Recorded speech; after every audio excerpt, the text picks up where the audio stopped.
The kitchen वर्ल्डमा यहाँहरूलाई स्वागत छ। म आज तपाईँहरूको लागि चाहिँ स्पाइसी धनियाँको चटनी लिएर आएको छु। ल सुरु गरौँ है त स्पाइसी धनियाँको चटनी। सुरुमा चाहिँ हामीले धनियाँ र हरियो खुर्सानीलाई मजाले सफा गर्नुपर्छ। मजाले धोएर यसलाई राख्ने।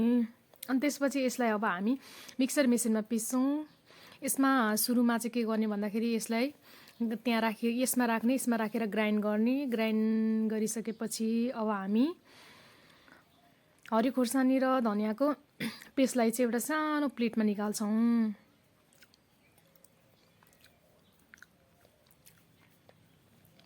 मैले यहाँनिर अब हरियो खुर्सानी र धनियाँको पेस्टलाई चाहिँ यहाँ निकालिसकेको छु।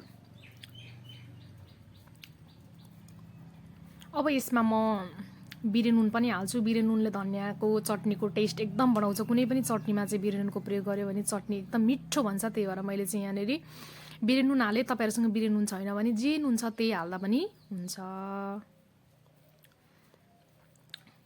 अब म यता ग्यासमा चाहिँ के गर्छु भन्दाखेरि एउटा ल्याडलमा चाहिँ मेथीको दाना राख्ने अनि सर्सोको तेल राख्ने। सर्सोको तेल राखिसकेपछि म चाहिँ यसलाई के गर्छु भन्दाखेरि चाहिँ हल्का ब्राउन हुन दिन्छु। अब यो ब्राउन भइसकेको छ। ब्राउन भइसकेपछि अब यसमा म चाहिँ बेसारको पाउडर पनि राख्छु। बेसारको पाउडर राखिसकेपछि यो पुरै ब्राउन भयो। हेर्नुहोस् त यसको कलरमा पनि चेन्ज आयो। अब झम्मै यसमा के गर्नुपर्छ त भन्दाखेरि राख्नुपर्ने हुन्छ चटनीमा। अब यो चटनीमा झम्मा पारेर राखिसकेपछि अब यसलाई हामीले चाहिँ मजाले एउटा चम्चीको मद्दतले चाहिँ मिक्स गर्नुपर्छ। यो राम्रोसँग मिक्स गर्यो भने गरिएन भने चाहिँ यसको टेस्ट सबैतिर पुग्दैन।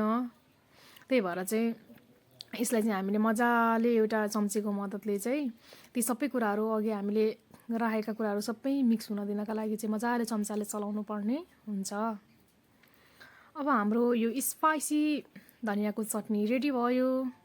भिडियो मन परेमा लाइक गर्नुहोला, कमेन्ट गर्नुहोला, च्यानललाई सब्सक्राइब गर्नुहोला। थ्याङ्क यू फर वाचिङ र सबैले एकचोटि यो बनाउन ट्राई गर्नुहोला।